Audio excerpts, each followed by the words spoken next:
আসসালামু আলাইকুম। এটিএন বাংলা সংবাদে সবাইকে স্বাগত জানাচ্ছি। আমি শামীমা আক্তার। শুরুতেই বিআরবি কেবল সংবাদ শিরোনাম। 2.5 মাস পর করোনায় একদিনে সর্বোচ্চ 26 জনের মৃত্যু, শনাক্তের হার 9.5%। পরিবর্তন হতে পারে শিক্ষা প্রতিষ্ঠান খোলার তারিখ। হাসিনা মোদি শীর্ষ বৈঠক 27 মার্চ। প্রাকৃতিক দুর্যোগ প্রশমনের সহযোগিতা সহ 3টি সমঝোতা স্মারক সইয়ের সম্ভাবনা।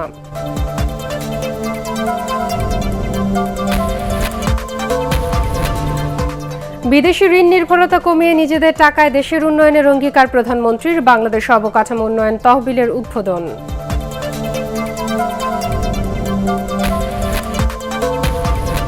রোজার আগে আরেক দফা বাড়ল ভোজ্য তেলের দাম। বাজার নিয়ন্ত্রণে মিলগেট, ডিলার এবং খুচরা পর্যায়ে সরকারের দর নির্ধারণ।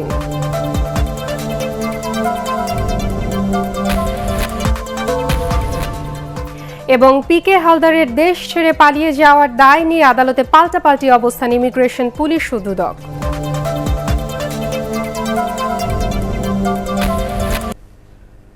শুনছিলেন বিআরবি কেবল সংবাদ শিরোনাম।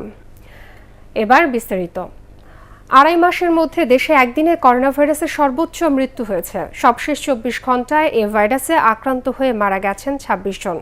এ সময় করোনা শনাক্ত হয়েছে 1773 জনের শরীরে। শনাক্তের হার 9.48%, যা গত 2 মাসের সর্বোচ্চ। বিশেষজ্ঞরা বলছেন, অসচেতনতার কারণেই বাড়ছে সংক্রমণ, যা আশঙ্কাজনক। কামরুজ্জামান রাজীবের রিপোর্ট। গত বছর 8 মার্চ দেশে করোনা শনাক্তের পর মে মাসের মাঝামাঝি সংক্রমণ বাড়তে শুরু করে। আগস্টের শেষে শনাক্তের হার ছাড়ায় 20% উপরে। ডিসেম্বর থেকে সংক্রমণ কমতে শুরু করে, আর এবছরের ফেব্রুয়ারিতে করোনা রোগী শনাক্তের হার নেমে আসে 3% নিচে। মার্চের শুরু থেকেই আবারও বাড়তে থাকে মৃত্যু ও সংক্রমণ হার। বিশেষজ্ঞরা বলছেন, সংক্রমণ কমে আসার পর স্বাস্থ্যবিধি না মানাই সংক্রমণ বাড়ার মূল কারণ। স্বাস্থ্যবিধি না মানলে দ্রুত ছড়িয়ে পড়তে পারে নতুন স্ট্রেইনের করোনা ভাইরাস। মানুষ অসাবধান ছিল, মাস্ক পরেনি, স্বাস্থ্যবিধি মানেনি, এর সমস্ত কিছু যোগফল হিসেবে কিন্তু করোনা আবার বাড়তে শুরু করেছে। একই সাথে দেশে শনাক্তকৃত নতুন যে ইউকে ভ্যারিয়েন্টের ভাইরাস, সেটি কারণে এই রোগ বাড়ছে কিনা তারও একটি তদন্ত হওয়া দরকার। আমরা যখনই ভালো করে মেনেছি, আমরা তখনই দেখেছি আমাদের সংক্রমণ সংখ্যা কমে যায়, এবং আমরা গত বেশ কিছুদিন যাবৎ লক্ষ্য করছি যে আমাদের স্বাস্থ্যবিধি মানাতে এক ধরনের শিথিলতা চলে এসছে। 28 ফেব্রুয়ারি যেখানে সংক্রমণের হার ছিল 2.87%, এক সপ্তাহের ব্যবধানে এ হার প্রায় দ্বিগুণ বেড়ে হয় 4.98%। গত 7 দিনে প্রতিদিন এ শনাক্ত মৃতের সংখ্যা বেড়েছে লাফিয়ে লাফিয়ে। এখনই সামলাতে না পারলে আবারও পরিস্থিতি ভয়াবহ হতে পারে বলে মত বিশেষজ্ঞদের। নতুন উদ্যমে স্বাস্থ্যবিধি জারি করা দরকার, আইন শৃঙ্খলা রক্ষাকারী বাহিনীকেও পথে নামিয়ে দেওয়া দরকার মানুষকে বাধ্য করার জন্য। যদি আমরা সবাই মিলে স্বাস্থ্যবিধি মেনে চলি এবং সাথে সাথে টিকার যে কার্যক্রম চলছে টিকাও গ্রহণ করি, তাহলেই কিন্তু এটা সংক্রমণ এক ধরনের শিথিলতা বা সহনীয় মাত্রায় আসবে। না হলে কিন্তু যে কোনো মুহূর্তেই আমরা একটা আরো বড় ঝুঁকির মধ্যে পড়ে যেতে পারি। করোনায় আক্রান্ত হয়ে দেশে এ পর্যন্ত মৃতের সংখ্যা 8,571 জনের। সবশেষ 24 ঘন্টায় মৃত 26 জনের মধ্যে ঢাকা বিভাগে সর্বোচ্চ 23 জন মারা গেছেন। দেশে মোট করোনা আক্রান্তের সংখ্যা দাঁড়িয়েছে 5,59,168। এর মধ্যে 91.7% ইতিমধ্যে সুস্থ হয়েছেন। কামরুজ্জামান রাজীব, এটিএন বাংলা, ঢাকা। করোনা সংক্রমণ বাড়তে থাকায় হাসপাতালগুলোকে প্রস্তুত থাকার নির্দেশ দিয়েছেন স্বাস্থ্যমন্ত্রী জাহিদ মালেক। একই সঙ্গে স্বাস্থ্যবিধি নিশ্চিত করতে কঠোর ব্যবস্থা নিতে জেলা প্রশাসকদের নির্দেশ দেন তিনি। স্বাস্থ্য মন্ত্রণালয়ের সভাকক্ষে বঙ্গবন্ধুর জন্মশতবার্ষিকী ও স্বাধীনতার সুবর্ণ জয়ন্তী উদযাপন উপলক্ষে জাতীয় কর্মসূচি প্রণয়ন ও বাস্তবায়ন সংক্রান্ত মতবিনিময় সভা শেষে মন্ত্রী কথা বলেন।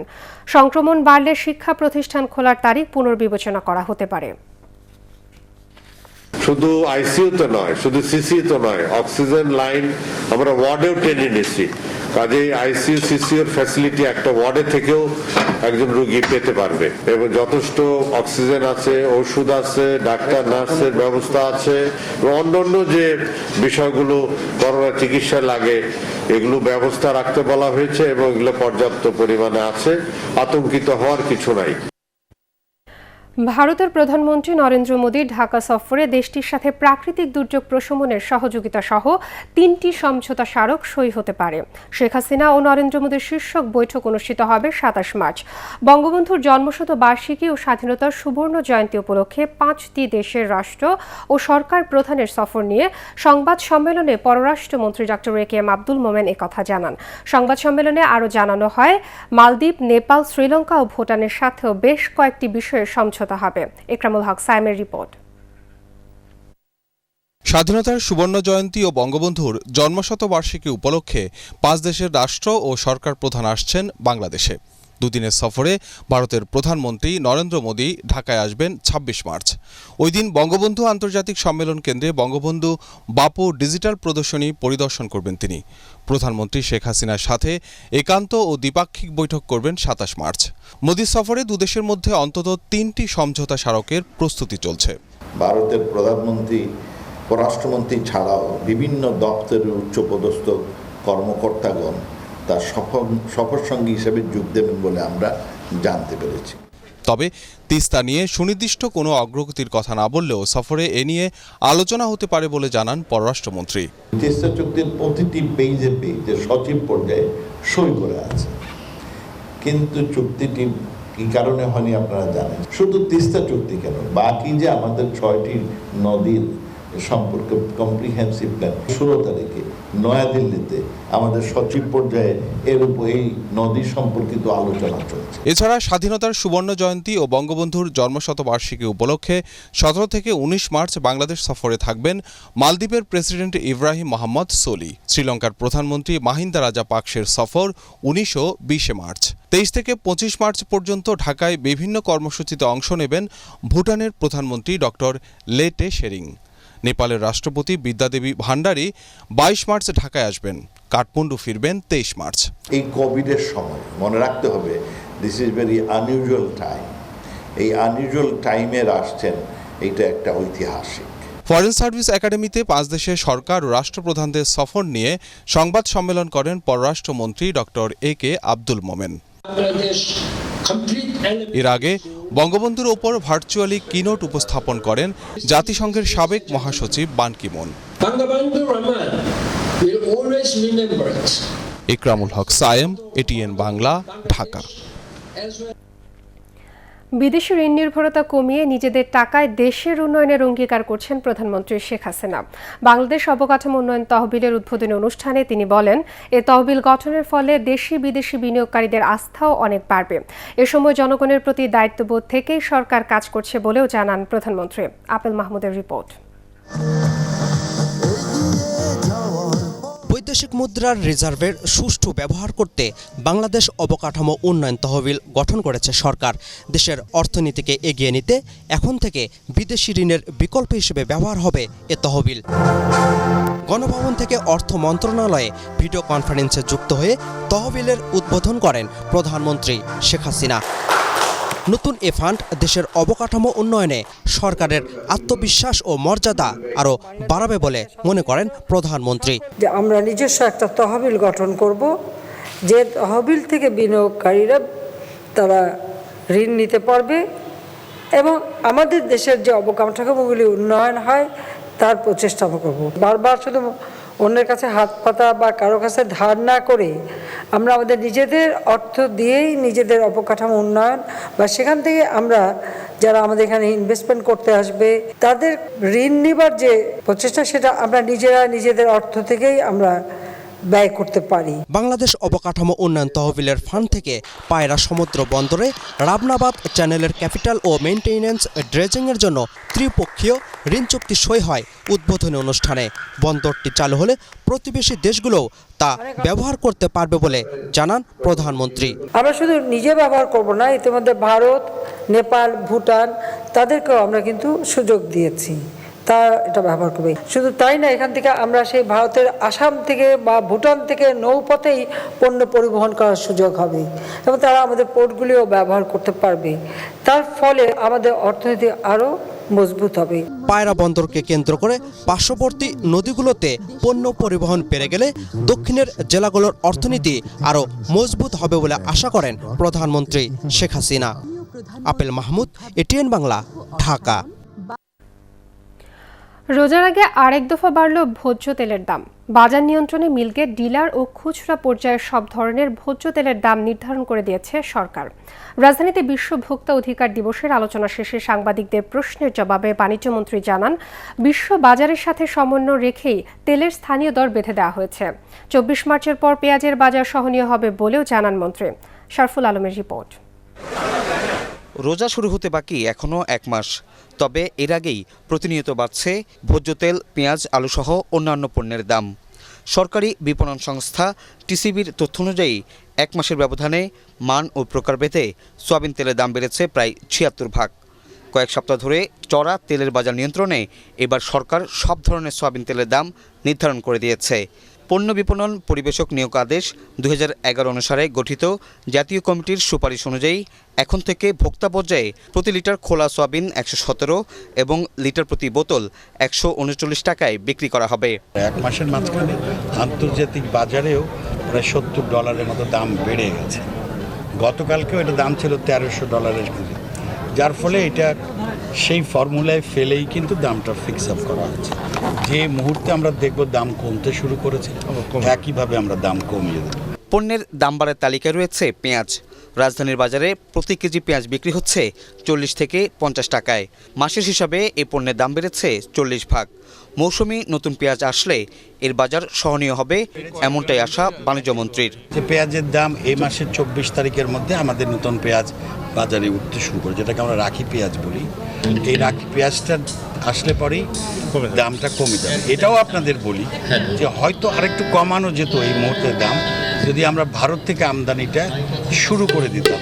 এর আগে বিশ্ব ভোক্তা দিবসের আলোচনায় ন্যায্য দামে পণ্য কেনাকাটায় ব্যবসায়ী ও ভোক্তাদের সচেতন হওয়ার আহ্বান জানান বক্তারা।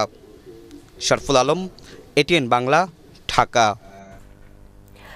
বিএনপি চেয়ারপারসন বেগম খালেদা জিয়ার সাজা স্থগিত করে মুক্তির মেয়াদ আরও 6 মাস বাড়ানো হয়েছে। খালেদা জিয়া বাসায় থেকে দেশের যে কোনো হাসপাতালে গিয়ে চিকিৎসা নিতে পারবেন বলে জানিয়েছেন স্বরাষ্ট্রমন্ত্রী আসাদুজ্জামান খান কামাল। তবে এ সময় তিনি বিদেশ যেতে পারবেন না। খালেদা জিয়ার দণ্ড স্থগিত করে মুক্তির মেয়াদ আরও 6 মাস বাড়িয়েছে স্বরাষ্ট্র মন্ত্রণালয়ের সুরক্ষা সেবা বিভাগ থেকে প্রজ্ঞাপন জারি করা হয়। পরে এ বিষয়ে সচিবালয়ের নিজ দফতরে সাংবাদিকদের সঙ্গে কথা বলে স্বরাষ্ট্রমন্ত্রী। সম্প্রতি স্বরাষ্ট্র মন্ত্রণালয়ে খালেদা জিয়ার মুক্তির জন্য পরিবারের পক্ষ থেকে আবেদন করা হয়েছিল।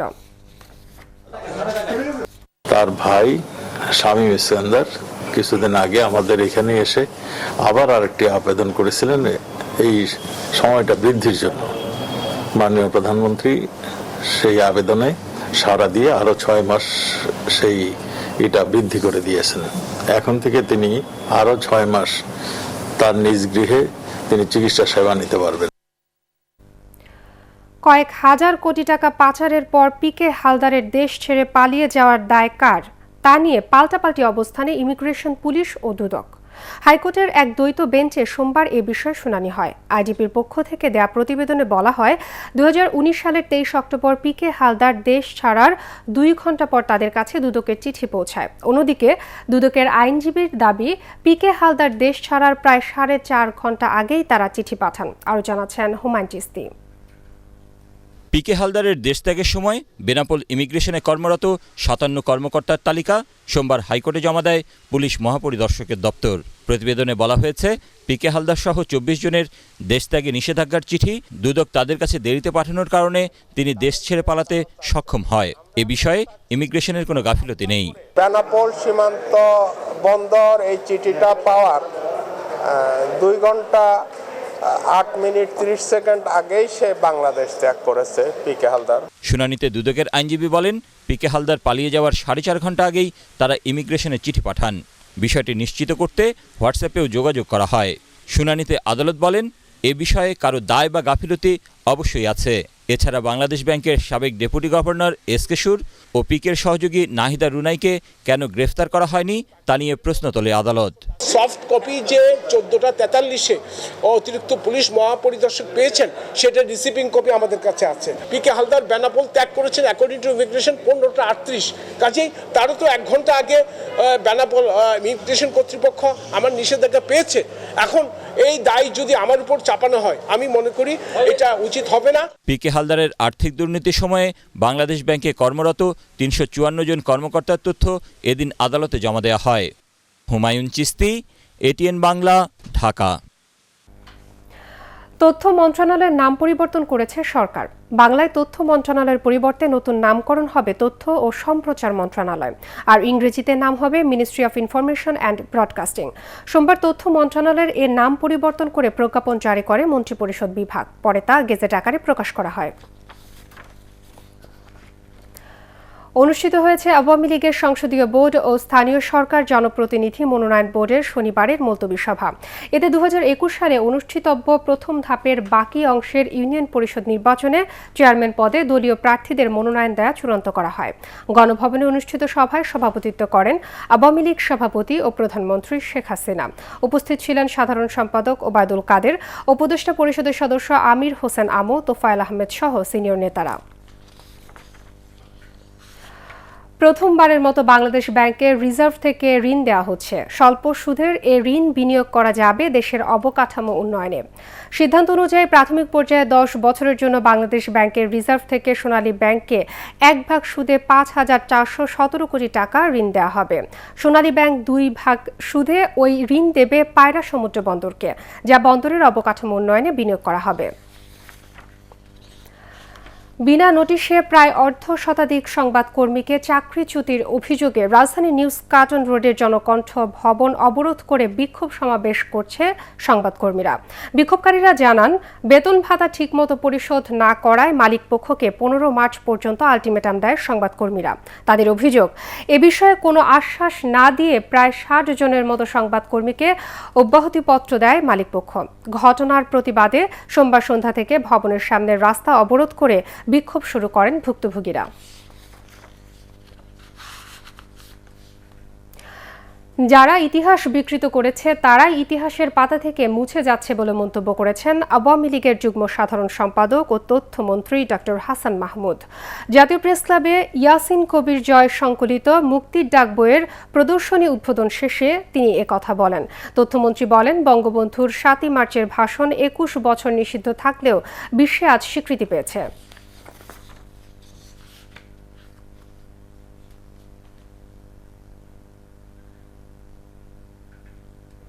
আন্তর্জাতিক সংবাদ।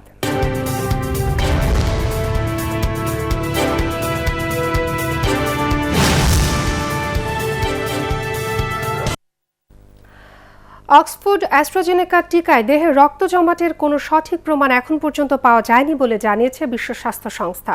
ইউরোপের দেশ Netherlands, Ireland, Norway, Denmark, Bulgaria, Iceland, Thailand ও সোমবার সর্বশেষ জার্মানি এমন পার্শ্ব প্রতিক্রিয়ার খবরে আপাতত টিকাটি জনগণকে দেয়া বন্ধ করেছে।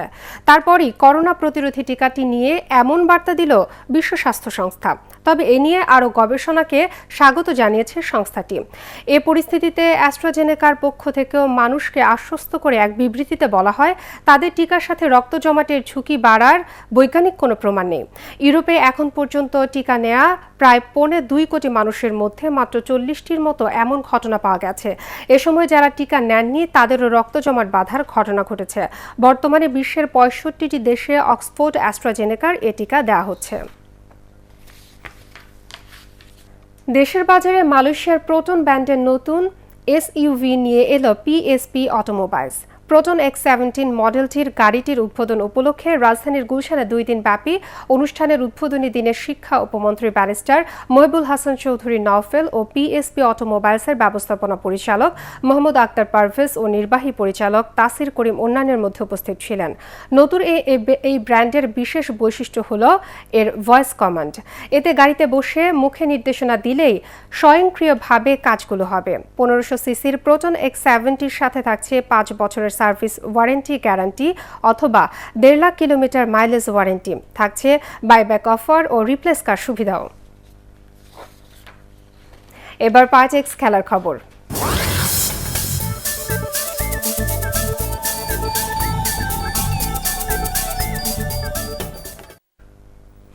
নেপাল ত্রিদেশীয় ফুটবল টুর্নামেন্টটি বাংলাদেশের জন্য চ্যালেঞ্জিং বলে মনে করছেন কোচ জেমিটে। তবে শিরোপা জিততে পারলে এসএ গেমসের ব্যর্থতা কিছুটা হলেও মুছে ফেলা সম্ভব বলে মনে করেন তিনি। এদিকে ত্রিদেশীয় এই আসরকে বিশ্বকাপের বাছাই পর্বের প্রস্তুতি হিসেবে দেখছেন ফুটবলাররা। নেপাল সফরকে সামনে রেখে প্রথম দিনের অনুশীলন শেষে এমনটাই জানান তারা। পরাগ আরমানের রিপোর্ট। দীর্ঘ বিরতির পর আবারও জাতীয় দলের অনুশীলনে ফুটবলাররা। উদ্দেশ্য নেপালের ত্রিদেশীয় ফুটবল টুর্নামেন্টে ভালো ফল করা। অধিনায়ক জামাল ভুঁইয়া ছাড়া বঙ্গবন্ধু জাতীয় স্টেডিয়ামে প্রথম দিনের অনুশীলনে অংশ নেন সবাই। এই সফরে জয় পরাজয় মুখ্য নয়, দলের নতুনদের জন্য নিজেদের প্রমাণের ক্ষেত্র হিসেবে দেখছেন কোচ জেমিটে। তাছাড়া নেপাল সফরটি বাংলাদেশের জন্য বেশ চ্যালেঞ্জিং হবে বলে জানান তিনি। The focus is not on winning. The focus on is make sure everyone gets 90 minutes to show me if they're good enough to play for June. The target is June.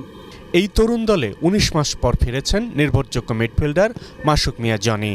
নেপালের এই সফরটিকে বিশ্বকাপ বাছাই পর্বের প্রস্তুতি হিসেবে দেখছেন দলের ফুটবলাররা। আমাদের টার্গেট থাকবে আমরা ভালো পারফর্ম করব। আমাদের যেহেতু এটা এক ধরনের প্রস্তুতিমূলক ম্যাচ হয়ে যাবে, কারণ আমাদের ওয়ার্ল্ড কাপ কোয়ালিফাই ম্যাচ আছে সামনের জুনে। ওইটার জন্য আমাদের এই নেপাল ট্যুরটা আমাদের প্রস্তুতিমূলক ম্যাচ হবে এবং আমরা ফাইনালে যাই চ্যাম্পিয়ন হওয়ার জন্য আমরা লড়বো।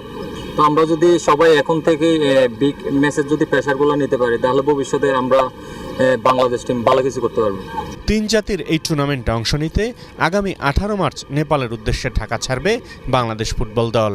23 থেকে 29 মার্চ পর্যন্ত চলবে খেলা। অন্য দল কিরগিজস্তান। পরাগ আরমান, এটিএন বাংলা, ঢাকা। বাংলাদেশ চ্যাম্পিয়নশিপ লিগে ঢাকা ওয়ান্ডারার্স ক্লাবের সাথে গোলশূন্য ড্র করেছে কারণবাজার প্রগতি সংঘ। কমলাপুরের বীরশ্রেষ্ঠ শহীদ সিপাহী মোস্তফা কামাল স্টেডিয়ামে খেলা শুরু থেকে কোনো দল গোলের নিশ্চিত সুযোগ তৈরি করতে পারেনি। তবে আক্রমণে এগিয়ে ছিল কারণবাজারের দলটি। যে কয়েকটি গোলের সুযোগ পেয়েছিল তারা প্রতিপক্ষের গোলকিপারের কারণে তা গোলে পরিণত করতে পারেনি। প্রতিযোগিতার মিডিয়া পার্টনার এটিএন বাংলা। আন্তঃওয়ার্ড ফুটবল টুর্নামেন্টে চ্যাম্পিয়ন হয়েছে ৯ নম্বর ওয়ার্ড। বঙ্গবন্ধু জাতীয় স্টেডিয়ামে তারা প্রতিযোগিতার ফাইনালে টাই ব্রেকারে ৩-১ গোলে পরাজিত করে ২৪ নম্বর ওয়ার্ডকে। আক্রমণ পাল্টা আক্রমণের এই খেলার নির্ধারিত সময়ে কোনো দল গোলের দেখা পায়নি। খেলা শেষে বিজয়ী ও বিজিত দলকে পুরস্কৃত করেন স্থানীয় সরকার, পল্লী উন্নয়ন ও সমবায় মন্ত্রী তাজুল ইসলাম। এ সময় উপস্থিত ছিলেন ঢাকা দক্ষিণের মেয়র ব্যারিস্টার শেখ ফজলিনুর তাপস।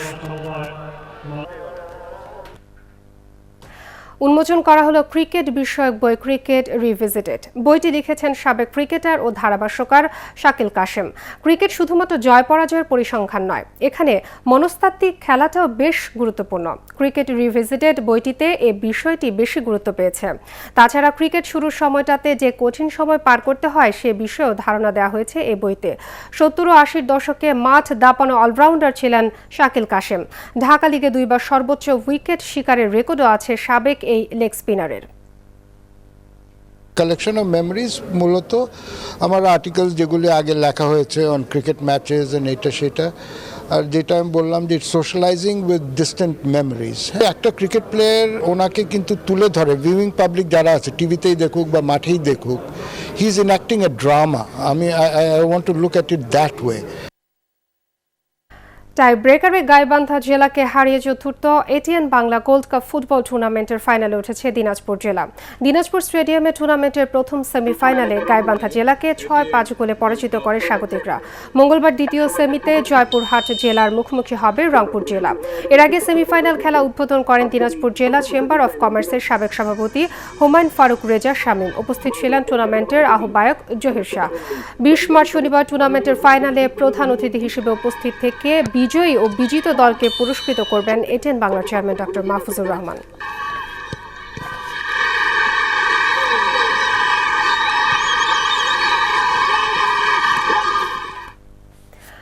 শেষ করার আগে বিআরবি কেবল সংবাদ শিরোনাম আরও একবার। ২.৫ মাস পর করোনায় একদিনে সর্বোচ্চ ২৬ জনের মৃত্যু, শনাক্তের হার ৯.৫%। পরিবর্তন হতে পারে শিক্ষা প্রতিষ্ঠান খোলার তারিখ। হাসিনা মোদি শীর্ষ বৈঠক ২৭ মার্চ। প্রাকৃতিক দুর্যোগ প্রশমনের সহযোগিতা সহ ৩টি সমঝোতা স্মারক সইয়ের সম্ভাবনা।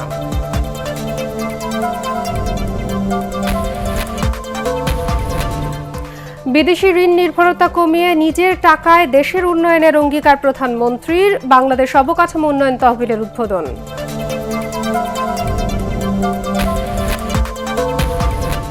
রোজার আগে আরেক দফা বাড়ল ভোজ্য তেলের দাম। বাজার নিয়ন্ত্রণে মিলগেট, ডিলার ও খুচরা পর্যায়ে সরকারের দর নির্ধারণ।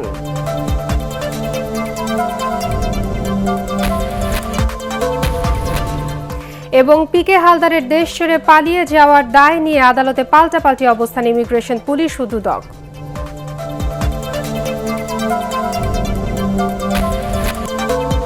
পরবর্তী সংবাদ দেখার আমন্ত্রণ জানিয়ে এখনকার মতো শেষ করছি। করোনা ভাইরাস থেকে নিজেকে সুরক্ষিত রাখতে মাস্ক পরুন, বারবার হাত পরিষ্কার করুন এবং এটিএন বাংলার সংবাদ ইউটিউবে দেখতে ব্রাউজ করুন youtube/ATN Bangla News।